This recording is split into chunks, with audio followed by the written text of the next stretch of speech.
What's good, YouTube? I'd like to give a shout out to Andrea from Toronto, Canada. Her and her husband sent this giant container of Tony seasoning, so you know I'm set on this shit for a minute. Hell yeah, that's what's up. Um,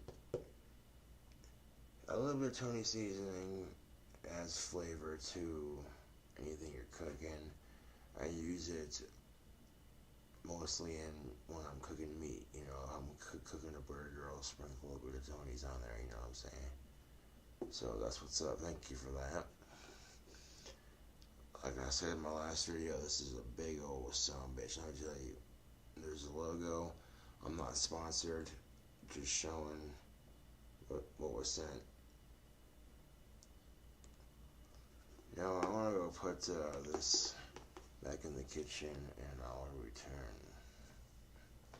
momentarily.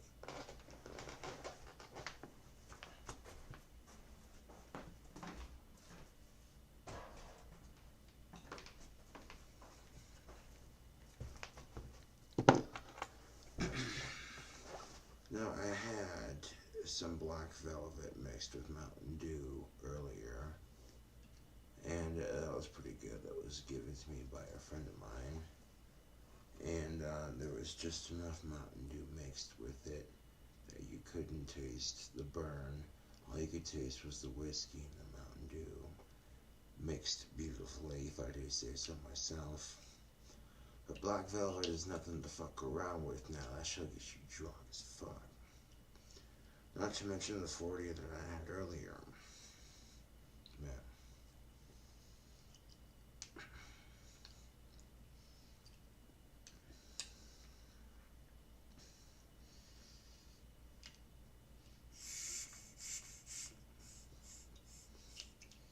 Stemmer's not clogged. It's just right there. It is like that.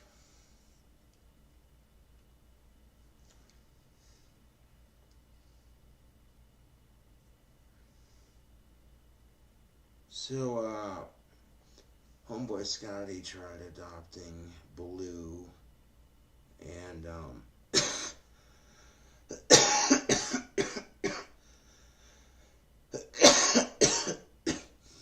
excuse me. And, well, one day his sister was taking out the trash, and Blue escaped, and Metro picked him up. And Scotty couldn't get him out in time, but he got adopted. But he got adopted from Metro by a good family that owns a ranch, so he'll be a ranch dog basically. And he's young enough to live a long ass time too. So I'm like, hell yeah, that's what's up. Because me and Scotty are both trying to figure out, you know, making sure that he got adopted to a good home. You know, Blue's first owner had parents, and Blue's first owner literally passed away at a very young age. And long story short, I basically look like an adult version of Blue's former owner, and that kind of coincidences, you know, needless to say, it explained why the dog was so damn affectionate with me. But I live in an apartment that does not allow pets unless it's a therapy dog of some sort. And, you know, I'm not in a position where I can take care of a pet right now. But if what Metro is saying is legit, then Blue actually got adopted to a good home. Well, he can run around and get exercise and, you know, be a dog. You know what I'm saying? So, in some way, I guess, it's better for him to be adopted where he can run around and exercise, you know. So, I got a photo of him with me on Facebook. He's all like chilling out on my shoulder, fucking sleeping on my shoulder for a good minute. That was a cool looking dog, mind you, and very trainable, you know, pit bull winter mix. Yeah.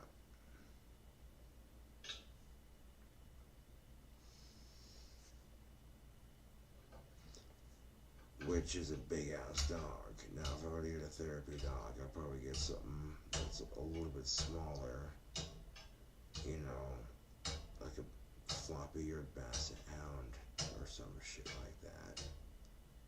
You know what I'm saying? If I got a floppy eared basset hound, if I got a male floppy eared basset hound, I name him Sherlock, that'd be cool.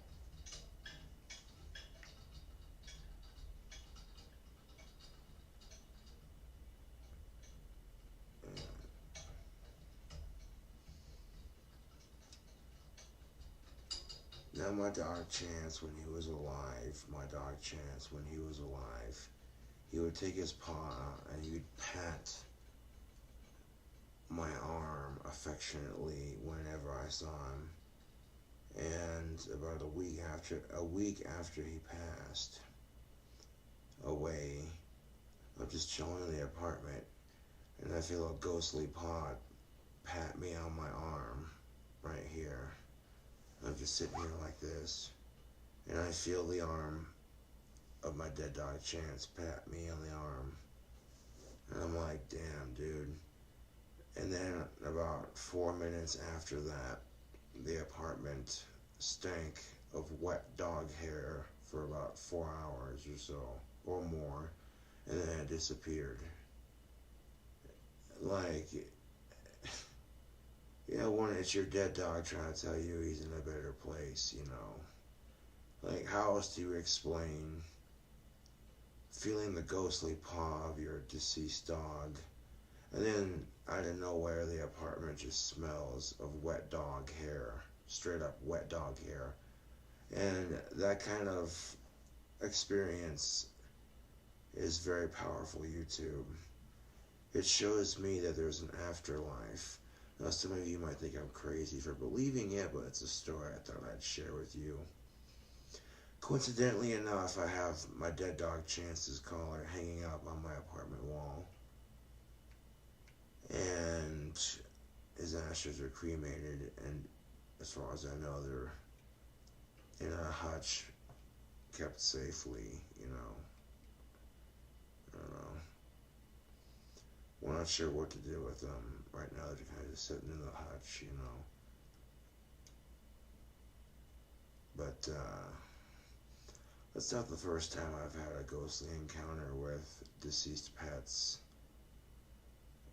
You know what I'm saying? Like, when you have a ghostly encounter with a deceased pet, that is some surreal shit, let me tell you.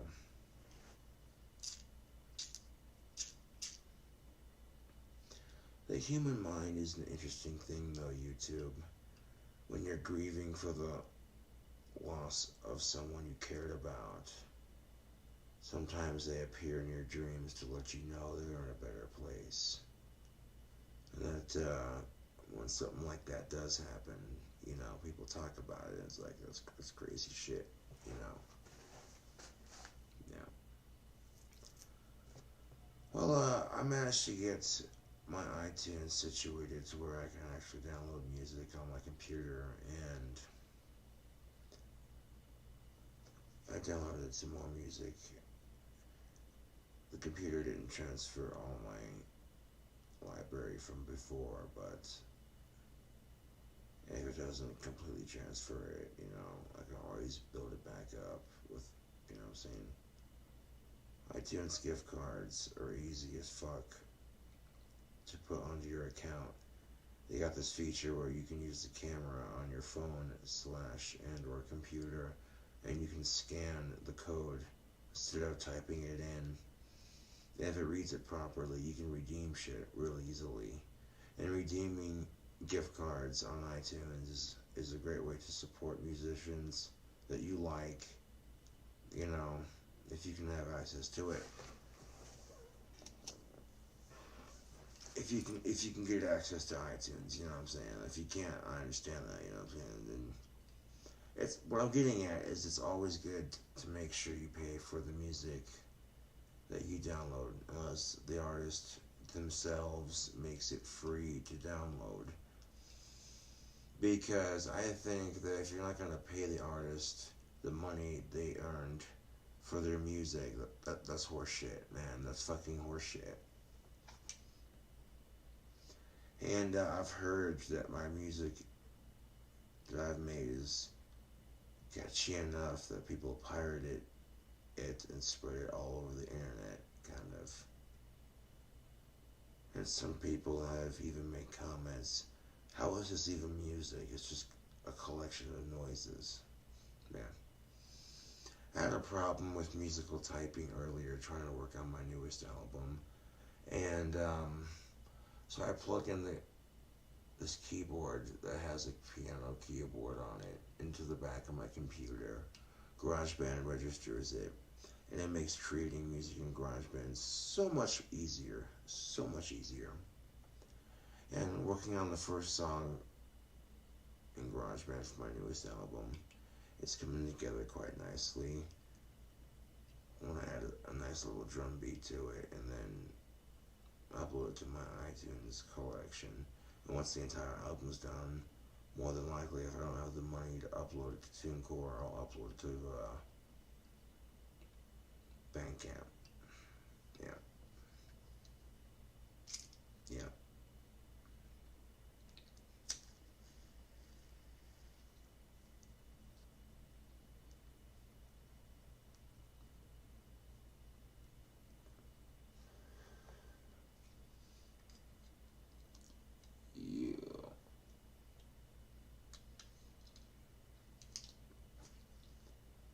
I had a situation where, you know,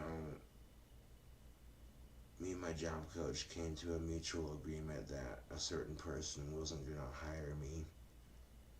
You know, when someone's expecting me to learn the entire job in 2 days, after I explained to them that it's going to take me a while to learn it because of da da da da, you know.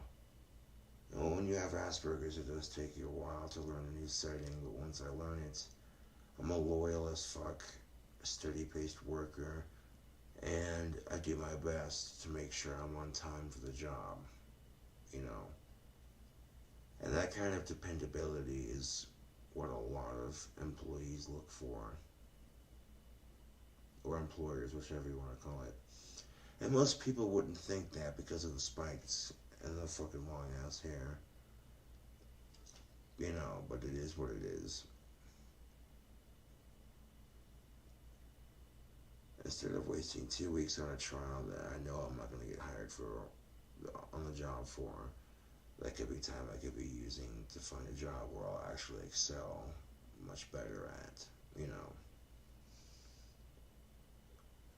When your job coach is like, that's the last time I bring this person, anyone, for her to work for, this is bullshit the way she's treating you, and, you know, it's like, man, nothing you can do about it, just ignore it and find something better, you know, that's all you can do. And it just felt good to be getting up and actually going out there and working, you know. And the first day I was on the job, everyone seemed to like me except for the boss, who was hard to please. And when the boss is hard to please, you know, and then on top of that, the second day was so fucking slow. There was nothing to do. So I'm doing everything I can to stay busy.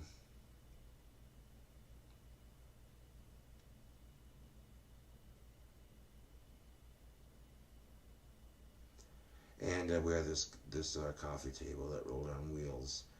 And in order to fix it, I started applying wood glue to the inner screws of this coffee table. I turned it upside down so the wheels could dry properly. And I knew that the coffee table had this little slab this little slab of marble that went on the front and sunk in on top. But I was moving it out of the way so I could make room on my workstation for other projects. You know what I'm saying? Other stuff to do.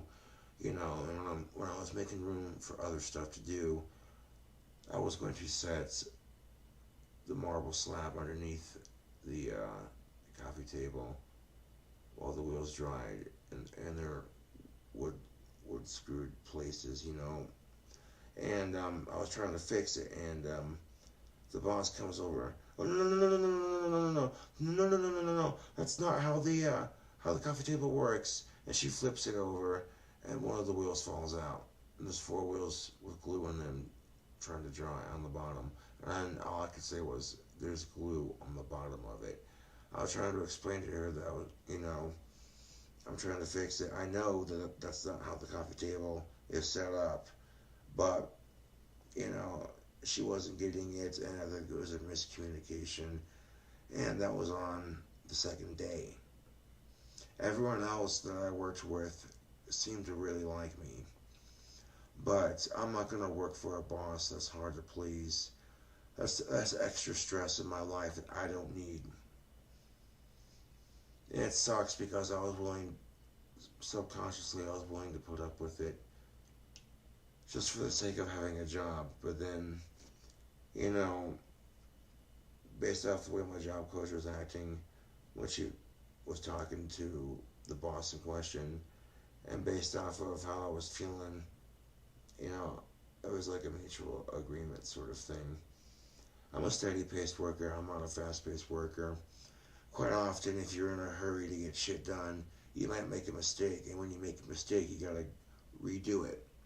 And it makes no damn sense to fucking be in a fucking hurry and make a mistake and have to redo what you just got done doing, So sometimes having a steady pace when you work makes sure the job gets done right instead of having something go wrong, So there are times when being a steady-paced worker is actually a good thing. There are times when you gotta be fast depending on the job that you work, you know what I'm saying? But I had a taste for 2 days of what it felt like to be a productive member of society, to be working again. And I think to myself, something better will come along. That's all I can do. I got this bike I'm making for my homeboy Scotty to ride in the summertime because his last bike got stolen from him. And the bike needs a bell, a new paint job, and a lock. And that's going to require 4 cans of spray paint. So I got little projects to work on around my apartment. I got this badass staff I'm working on for a friend of mine. Right here. And, my shotgun needs fixed. Yeah. The barrels need cleaned, the receiver needs cleaned. And, when you open it to check for safety and close it, and then you disengage the safety to click it so the triggers aren't engaged when you, in case you have to use it. You don't want to leave a hammerless shotgun fully cocked that wears and tears on your loading springs and what have you. The front trigger clicks, but the back trigger doesn't. And on top of that, it needs a new buttstock. So, that's like one of the first things I'm going to do when I get a job is get my double barrel shotgun fixed, you know what I'm saying? Because, I like taking my shotgun out to the range and plinking at shit. Buddy of yours says, hey, let's go out to the property and shoot at something. Okay, I'm cool with that. Go out to the property, and there's like a broken dryer and a bunch of other crap like that just laying in the field. And all you gotta do is, you know what I'm saying? Fucking scatter-shotting the shit out of everything. Like the broken dryer or washer or whatever, you know what I'm saying? Yeah. There are a couple of videos that I wish I wouldn't have deleted when I went delete crazy on my YouTube videos, but I think showing that mud jug on my channel in the last video definitely reassures a lot of people who have been watching me for a minute, like, hey, that's how you know.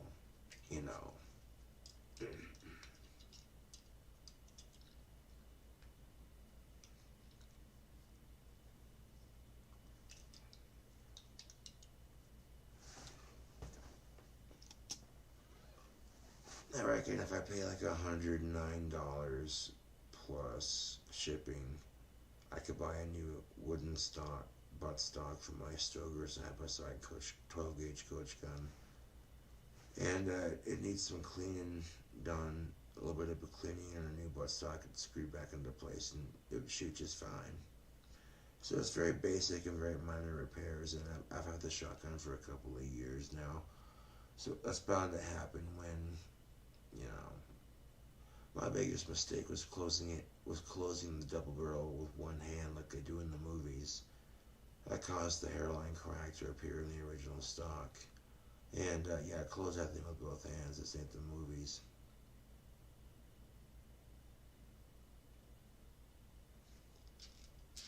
If I didn't know that, yeah. Mossberg makes a pretty badass little shotgun that you can buy if it's a virgin receiver on like a Mossberg 590 with a Raptor grip and a 16-inch barrel that makes it 26 inches overall in length. It's classified as a firearm. It's a little gun loophole that allows you to have a little concealed shotgun. You know, that's pretty sick. And I've seen the new Cobra 38 specials that Colt come out with. Those are pretty sick looking too.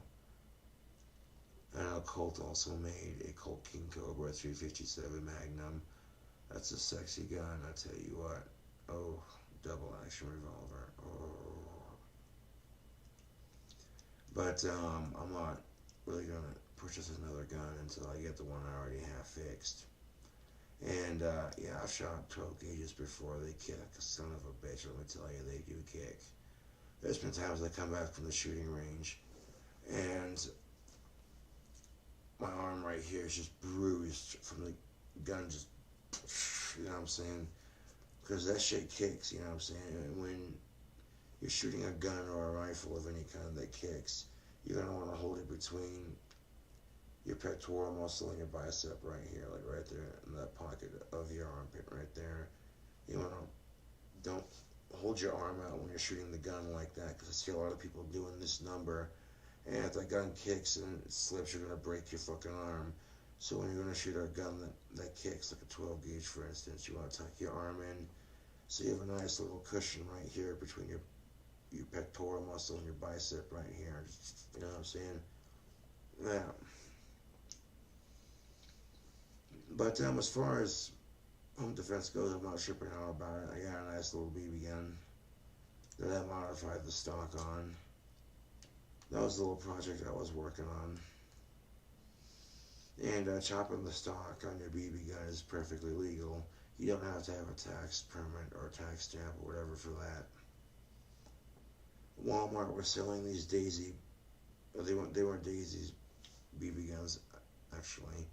No, Walmart were selling these Pump Master BB guns. They were all black with these fiber optic green sights. They changed the look of their Pump Master and improved them a little bit. And I've had this BB gun for years.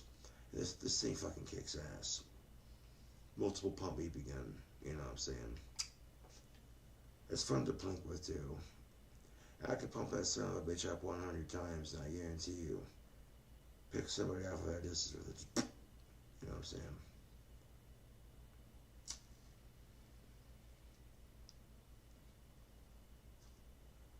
There's a couple of good gunsmiths here in town that I could go to get my shotgun fixed, but that costs money, Lebowski. And that's literally one of the first things I'm going to do when I get a steady paying job is get my shotgun fixed. Because I do miss going out to the range and safely enjoying the fine sport of shooting. You know, what's your first legally purchased firearm? I bought that double barrel shotgun on April 20th, and I paid $420 for it, no less. Ain't that some shit? You can't tell me that's not a coincidence. I've had it for like maybe 2, 3, 4 years. I don't know. It's been a minute since I bought it.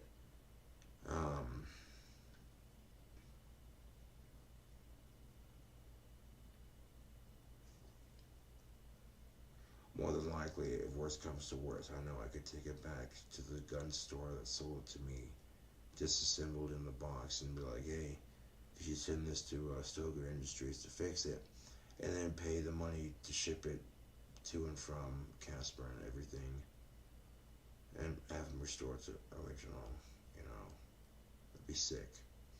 And, you know, don't close it with one hand, and get some gun cleaning stuff for it, so every time I take it to the range, I can clean it when I get home so it doesn't get rusty. I'm still new to the sport of shooting, that's is only my excuse, but nonetheless, yeah, double barrel side-by-side shotguns are fucking fun to shoot. I don't care what anyone fucking says. Double barrel fucking 12 gauge side-by-side shotgun, those things are fucking fun to shoot. Pump shotguns, those are fun to shoot. AK-47s are fun to shoot. AR-15s are fun to shoot. Pistols are fun to shoot. You know what I'm saying?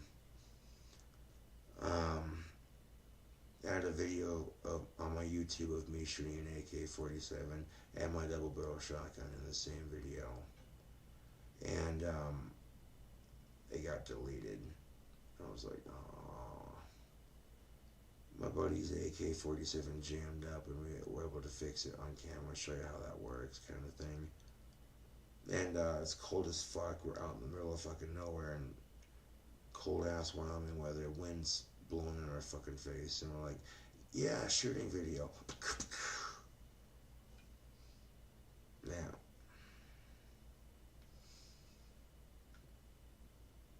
As a matter of fact, hold on a second, you two.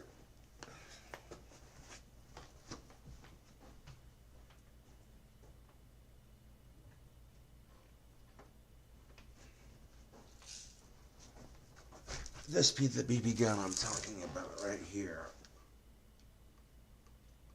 Yeah, this is a Crossman Pumpmaster BB gun with a pistol grip stock. And what I did was I chopped the stock, the plastic stock off. And then I covered the holes, like I filled them in with paper towel and spray paint and black spray paint and stuffed them in there. And then it dried in there to create sort of like a mold, you know what I'm saying? I covered it in tape and then painted it in black spray paint, and then covered it in some other insulation tape that was really stretchy, and molded it to the stock just like this, and covered it in another coat of black spray paint, let it dry. And this is pretty legit. The BBs load up in this little chamber right here, a little hole right there. I see that's where the BBs go.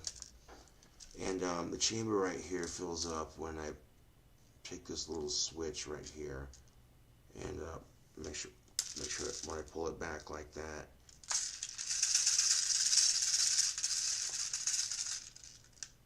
give it a shake like that, and you see the BBs, they all fall into place right there. When I pull this thing back all the way, the magnet catches a BB on the end of that right there, if I pull it back all the way, but I didn't for the safety sake of a YouTube video. And then you push it forward into this. Come on, photo booth, focus. There it goes. Photo booth's glitching, sorry about that. But then the BB goes into this area right here, and then this thing pumps out a couple times, and you can pump this as much as you want. Right now it's on safety, and it's also clear. But yeah, I got the green sight right here on the end, and the Monster import sticker right there. This is a project I worked on, and this thing is fun to plink with. This kind of thing doesn't require a tax stamp or NFA paperwork, as it is technically an air rifle that shoots daisy metal BBs. Yeah.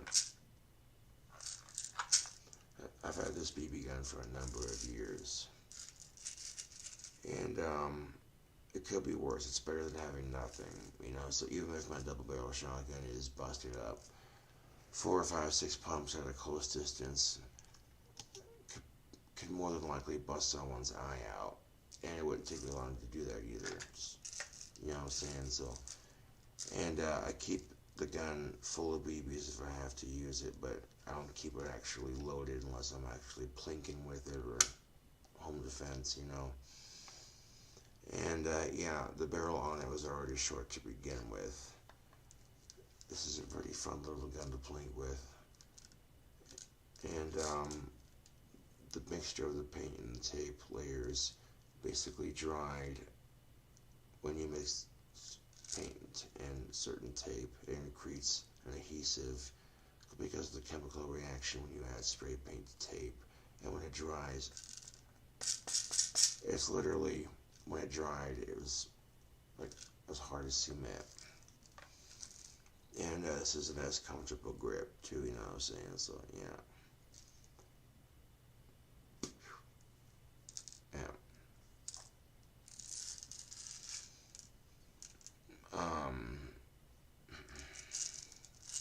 There's a couple YouTubers who have done stuff like this before. Well, and Crossmen say they improved their pump master. They weren't kidding. The black and green version that I have here was well built. I had a BB gun that was pretty sweet when I was younger. That was a replica of a Winchester lever action, and when you open the thing up on the side, you load it up like 15, 16, 17, 18 BBs and or pellets, and you closed it and you pull the lever out and pull the hammer back, and then, you know, for each shot. And real wood and metal, I think, was gorgeous. But then the gun jammed, and then when I tried to take it apart to fix it, it broke, and I was like, oh.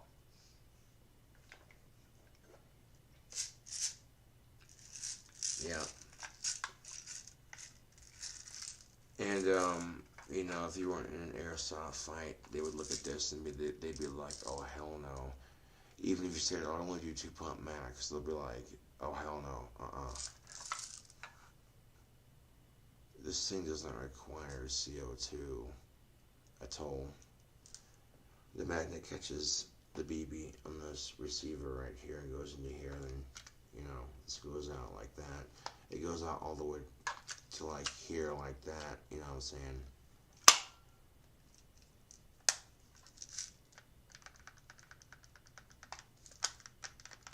Make sure that's, yeah, make sure all the air, I didn't pull it back all the way, but I had to make sure there was no air trapped in there. But you heard it go, you heard it pop off, you know what I'm saying? Yeah, this thing's pretty sick. This is perfectly legal to do it. This right here is perfectly legal to do to a BB gun.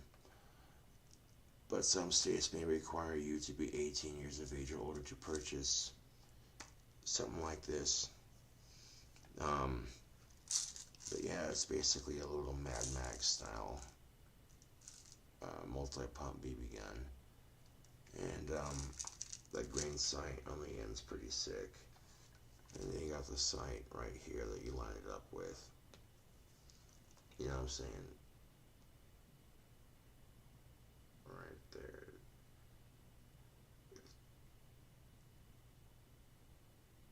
You know what I'm saying? Like, yeah. This is pretty sick. This was fun to work on and build. And, let me tell you, waiting for your stock to dry takes for fucking ever. You gotta do it in steps. But when it's all said and done, it's worth the wait. This thing is pretty fucking cool. Like, you know what I'm saying? At a distance, this looks pretty menacing at a distance. And metal BBs hurt when you get shot with them. There's just no denying that. You know what I'm saying?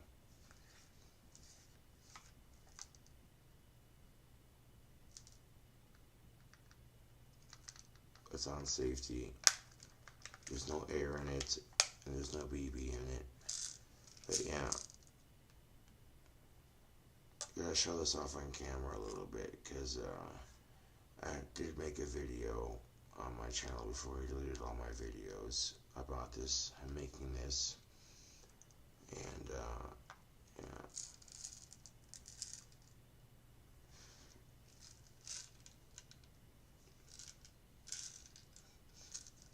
nice little concealable blinker. You know what I'm saying?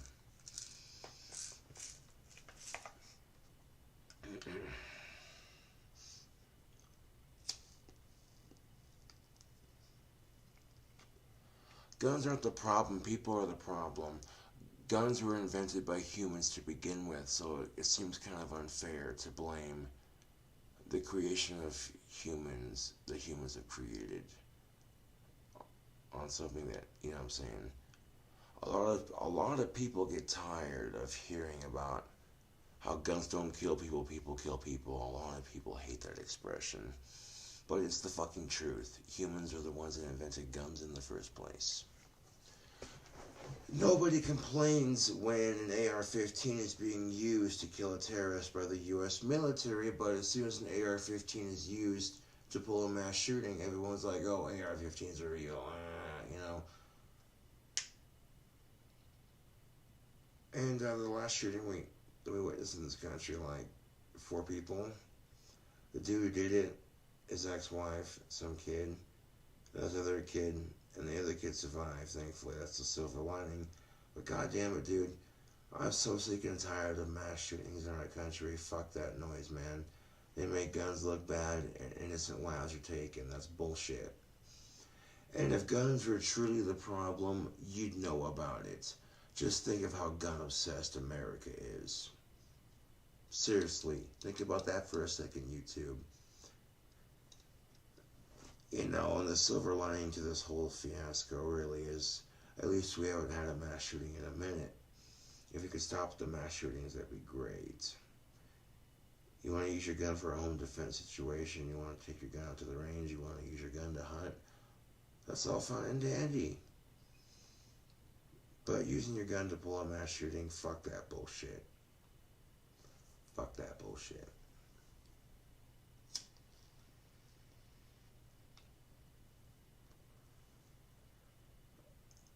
When our founding fathers wrote the Second Amendment, the right to bear arms,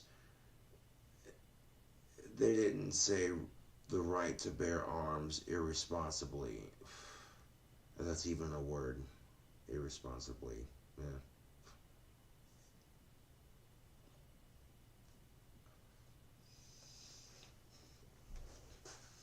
And it's kind of a good thing that America's a little bit gun crazy, because if the zombie apocalypse breaks out, the motherfuckers don't stand a chance. I'm just saying.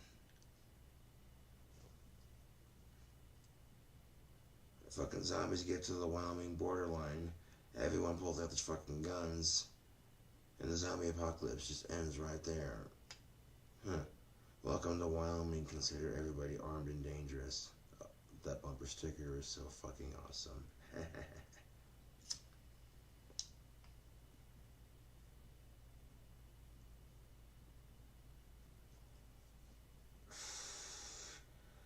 But yeah, as soon as I get my shotgun fixed, you already know, I'll make a video about it, and then later on when I can, do a shooting video like I used to do on my channel, where I take it out to the range and plink it shit and show the damage on camera and shit. Yeah.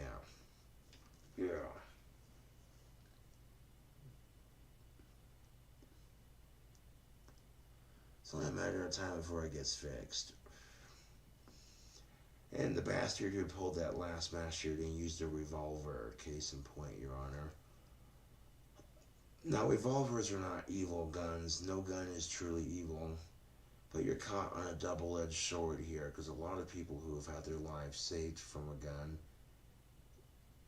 you know, a lot of people who had to use guns to save their lives, or the lives of others, or protect the freedom of certain individuals, are going to speak differently. But somebody who's lost a loved one to suicide or gun violence, they're going to hate guns naturally. That's just a natural reaction, you know.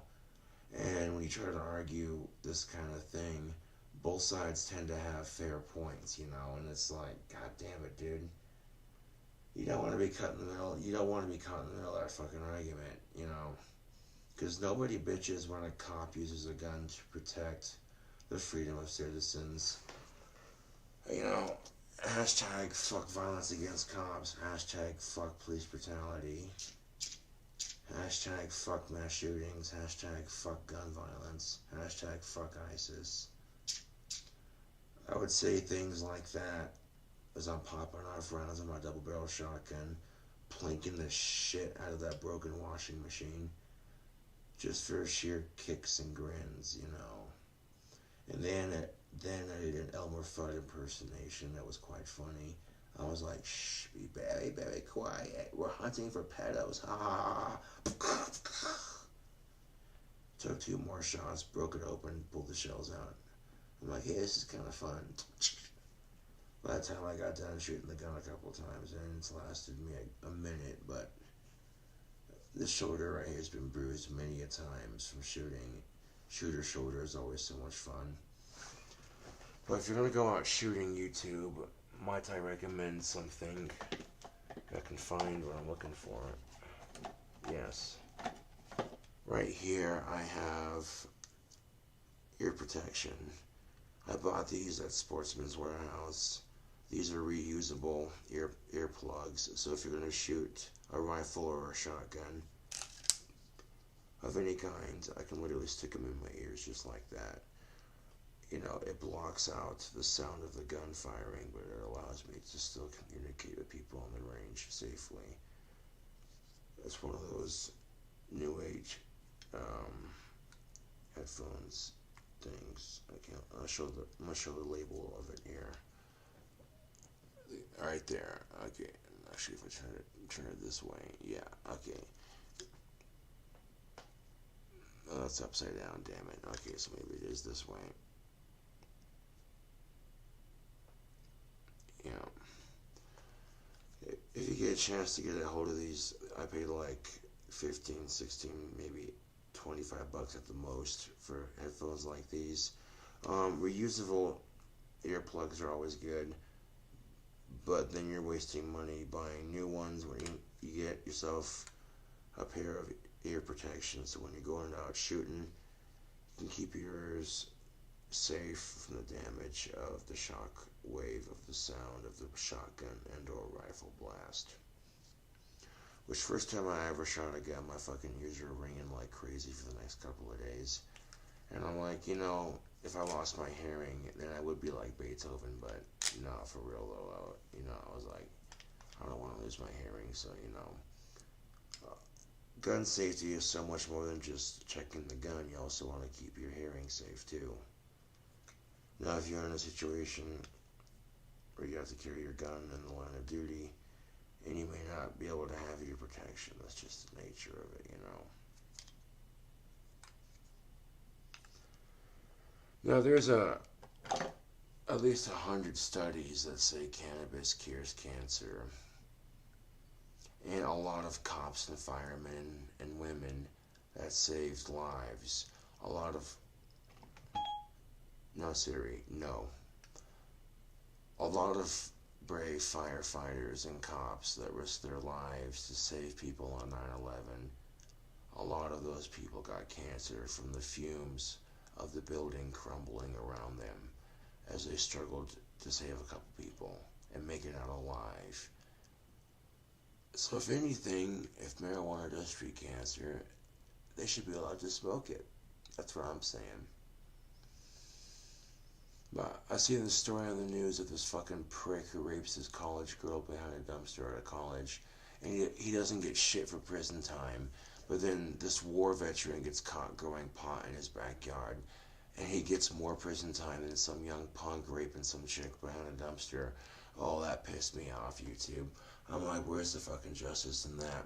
The fucking veteran of some war was growing pot for his PTSD.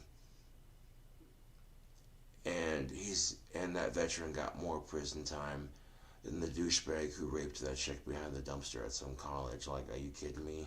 What kind of fucking justice is that? That's about as stupid as people getting offended by breastfeeding in public. In all honesty, YouTube. If I'm at a restaurant and there's a kid crying, most mothers will have their shit pre-pumped so that they don't have to take him out and dare offend somebody, But honestly, who the fuck cares? If I'm at a fucking restaurant or if I'm shopping and I don't want to listen to some kid crying, and if the kid's crying can stop, if all the mother has to do is feed it, and if that requires she puts a blanket over herself and discreetly feeds her kid with her tits, then who the fuck cares? It's natural. Like, people who get offended by breastfeeding are just the stupidest motherfuckers you ever met. I tend to think people who get offended by breastfeeding were not breastfed when they were young, and so because of that, they hold some grudge against women who do it. Why else would they be offended by breastfeeding? Especially when, if you watch the fucking news, all the violence and the gore and the bullshit on fucking news articles and shit is way more offensive. Way more offensive. Way more offensive. I'll tell you what though, that Black Velvet and Mountain Dew mixed together I had earlier, that was good shite. But yeah, I wanted to give a shout out to the fan who sent that Tony seasoning. I use that in a lot of my cooking. That stuff's good, you know. That stuff's really good for seasoning like steak and stuff like that. Last time I checked one of my videos, it had like 63 likes. I checked the Doritos Pizza Pringles chicken video that I did, part 1, and it had 63 likes. If I could have done things differently, I would have baked the chicken in the oven, and then more than likely it probably wouldn't have fallen off. But I wanted the inside to be cooked, but I didn't want to like burn the shit out of the skin. You know, so if you make that chicken, you're gonna want to bake it just so that the inside cooks, but the outside stays the same. You know. Or next time, just turn it up to like medium heat and give it a minute to heat up fully, and then yeah, I could probably use half the bag of Doritos that I used and half the can of Pringles instead of using all of it at once. And it'd be more than enough to batter those chicken legs. The recipe's good, but when it's made correctly, it's flawless. You know, and then eating that fucking recipe on part 2, the chicken skin's falling off, and I'm like, damn it. And a couple of YouTubers left a couple of friendly suggestions. They're like, next time bake it in the oven and it won't fall off. Good to know, good to know. You know, there's been times that I've cooked it perfectly in the oil all the way through.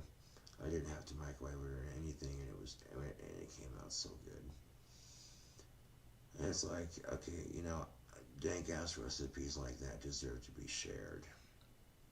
Yeah. I got a mac and cheese cooking video coming up later on YouTube. Stick around for that nonsense.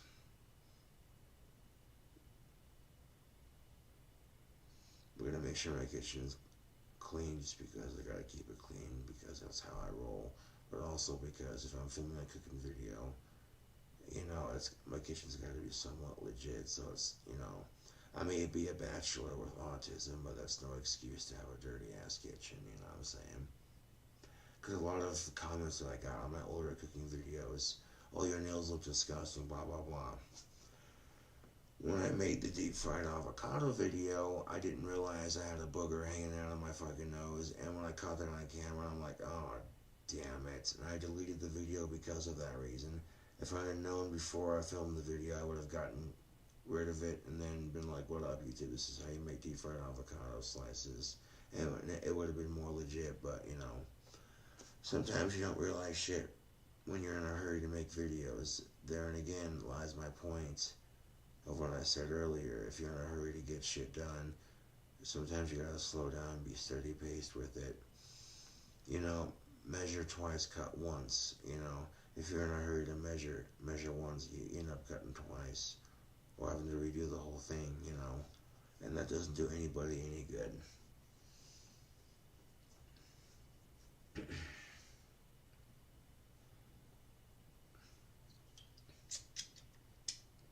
Like, who the fuck gets a friend of, like, I'm sitting here a little bit tipsy, yes, but I ask myself, YouTube, who the fuck gets offended by breastfeeding? It's so fucking stupid.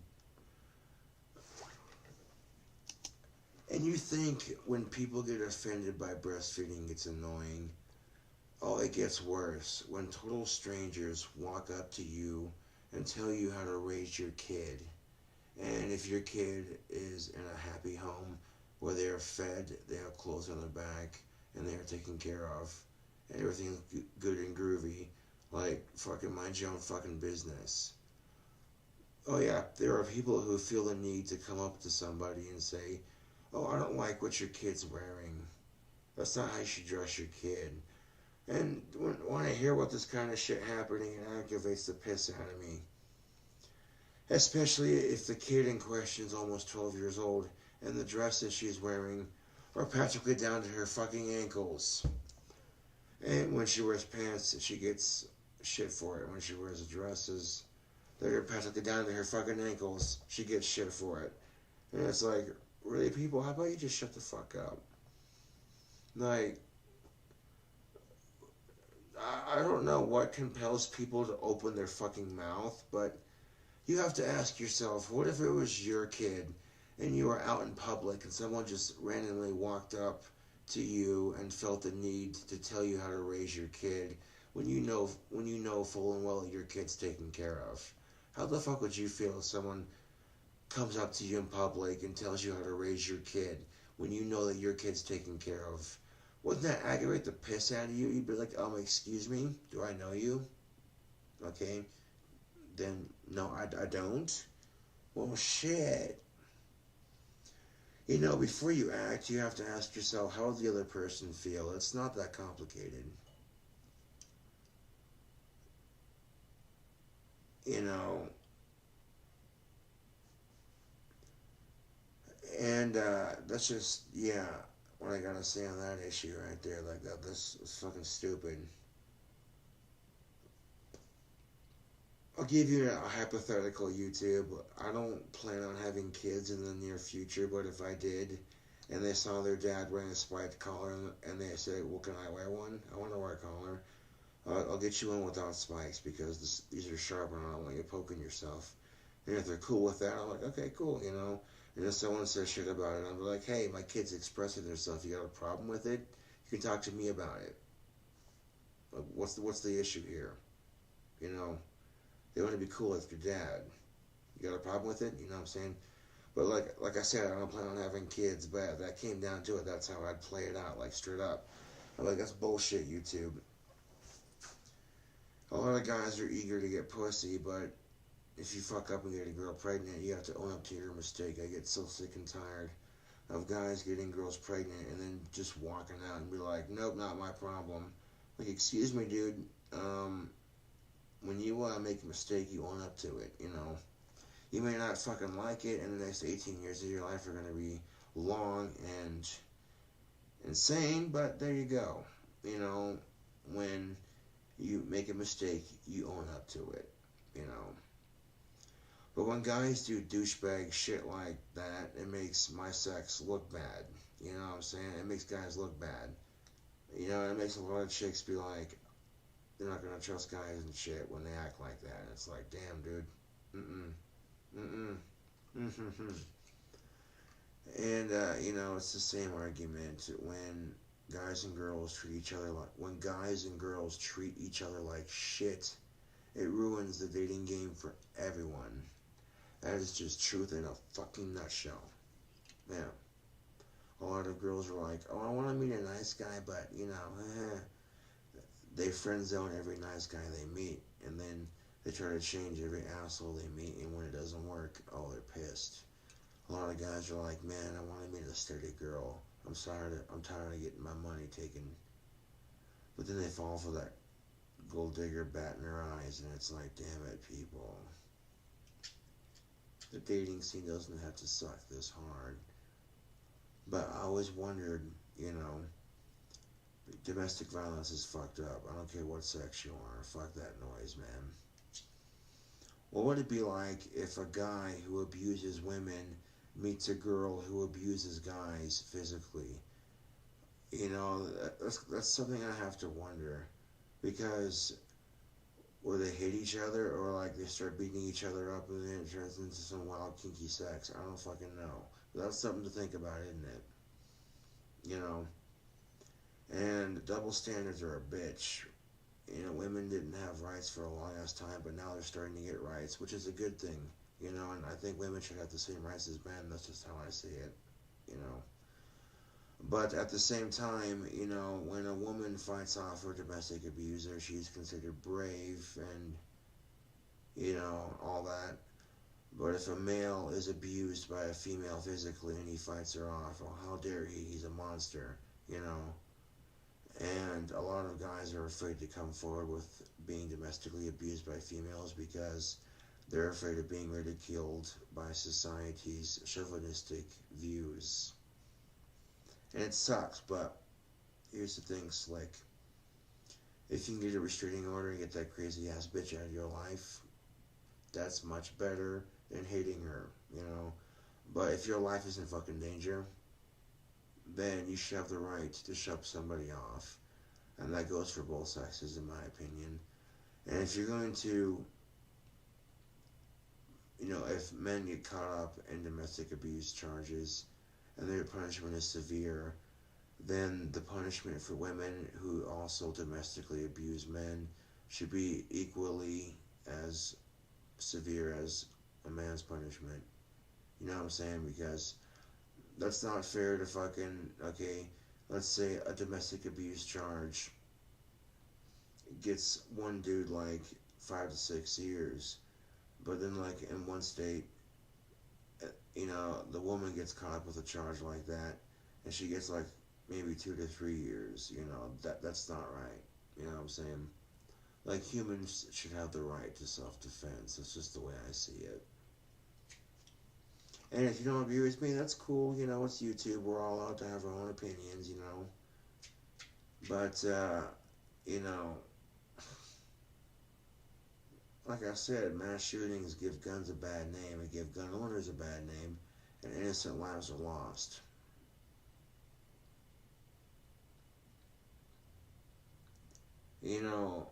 When Barack Obama had to address the public after the Sandy Hook shooting, you could just see it in his fucking eyes, dude. He's just like, man, I don't want to fucking be here doing this shit right now. God damn it, why?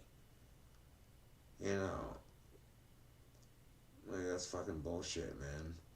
You got a problem with the world? Well, fucking bitch about it on YouTube. Play some video games. Paint a picture. Find some healthy outlet to release it.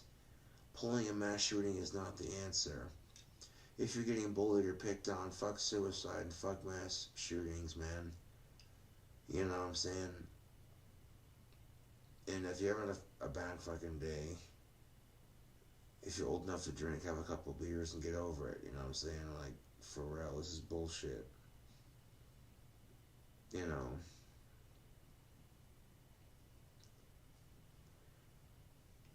Like, I'm sick of it, YouTube. Like, ugh.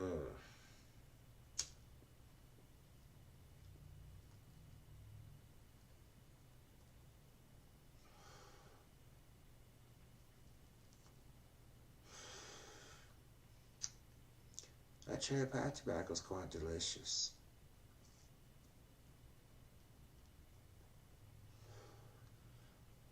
My buddy is into, my buddy Jeremy's epileptic and he's into Rastafarian. And, this is the staff I'm building for him. Here's the bottom of it. And the top of it is where the quartz crystal's gonna go. Oop, sorry. Shit. Okay, right there. There we go. That's no big deal because the paint on it's dry. It didn't affect it, so we're golden. I'm gonna put a quartz crystal at the top of it right here, where that hole's at, and get some copper wire when it's done drying in there, wrap it around the base of the crystal, and then down to about here. You know what I'm saying? And it'll look cool. The handle of it is right here. I might do something with that too. It's getting there. It's at a process where You know, it's almost done. Like, literally, almost done. You know, this shit's gonna look cool when it's done. But it's hard to work on wands and staffs when you make out the job and the supplies to do it. Yeah. But, with me being on KeeperCast, that opens up a lot of exposure for my channel, and I can make a lot of money on YouTube with that exposure, you know what I'm saying? Because people are going to be like, okay, we got to check this dude out. This guy's cool, you know. In the Satanic Bible, it says, thou shalt not force themselves upon thy, which basically means the Satanic Bible is against rape. And people say Satan's evil. That's a misunderstanding.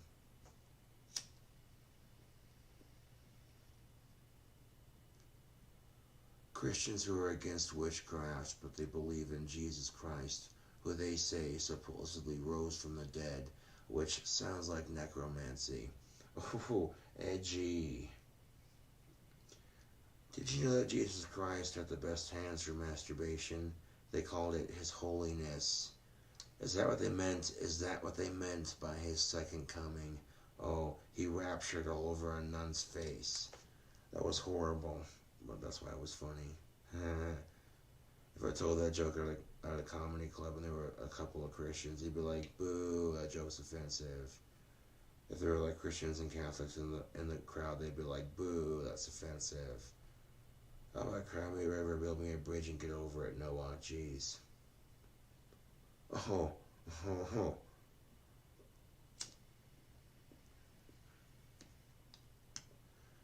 Sometimes I gotta keep my savage, witty tongue under control because I could really say something to really piss off some motherfuckers. And, it's a good thing I have big ass fucking arms, because if I fucking piss somebody off and they get in my face, I'd be like, you wanna take this outside? Let's fucking do this shit, motherfucker. And they look at me and be like, fuck, I don't wanna get my nose broken. Alright, man, motherfuckers. Whatever, man. Like, that's where I fucking walk away. You don't know who you fucking with, G. Slice.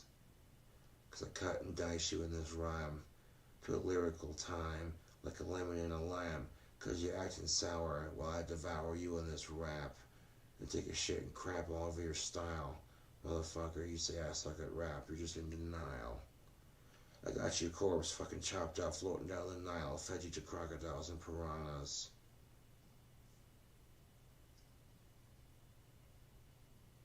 Yeah, that's how hard I go with that rap. I don't need a pen and paper for this shit to rap legit. Lyrical skill when I scar and kill, scar and chill these haters.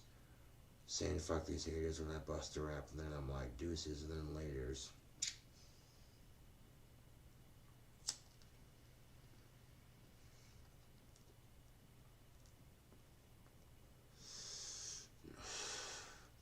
There is one advantage to having Asperger's. I can be creative at times, but the social awkwardness doesn't make it easy.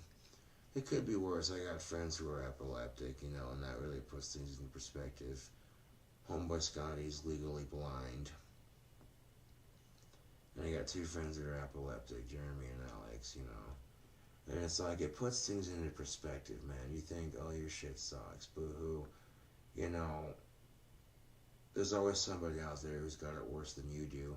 Everyone's got a story to tell, and everyone struggles in life. Straight up. Everyone has some sort of struggle in life, whether it be small or big. Everyone's got a struggle in life. Yeah.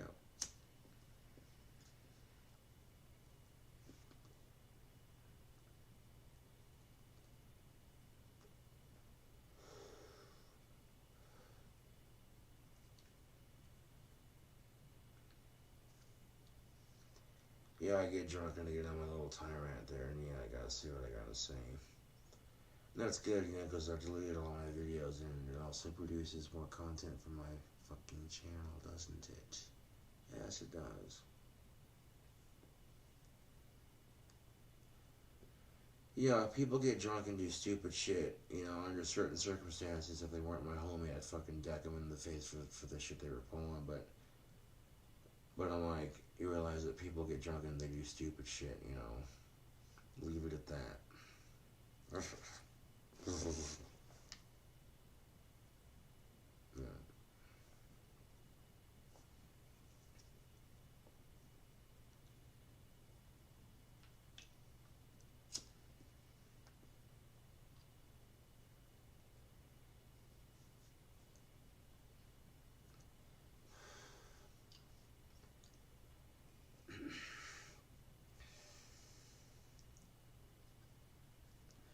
Keeping the place clean, hunting for jobs, hanging out with friends, making YouTube videos. You know what I'm saying? Pretty much, and watching cartoons and playing video games, playing guitar and singing, working on my music, working on my wands. You know, day-to-day stuff that, you know, it's entertainment to some degree with some of those things, you know. And it's a way for me to stay productive even though life isn't going as smoothly as I planned. Yeah.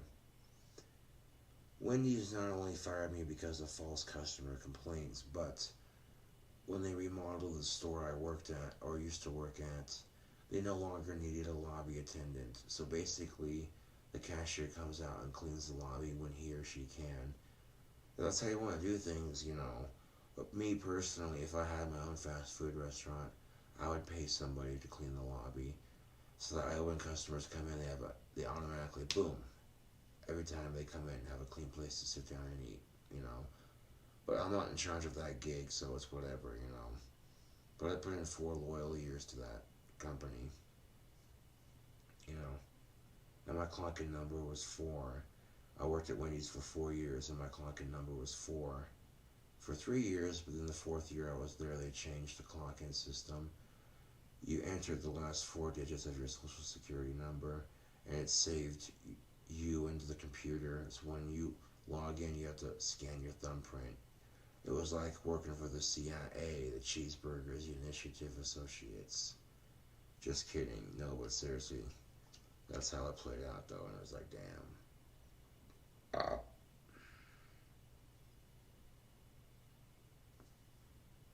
uh, Black Velvet's potent shit. Black Velvet and come on, Photo Booth, just for a little bit longer. I'm 26, I'm about to get drunk, but Photo Booth is starting to freeze up, so I'm gonna end the video. Deuces, YouTube.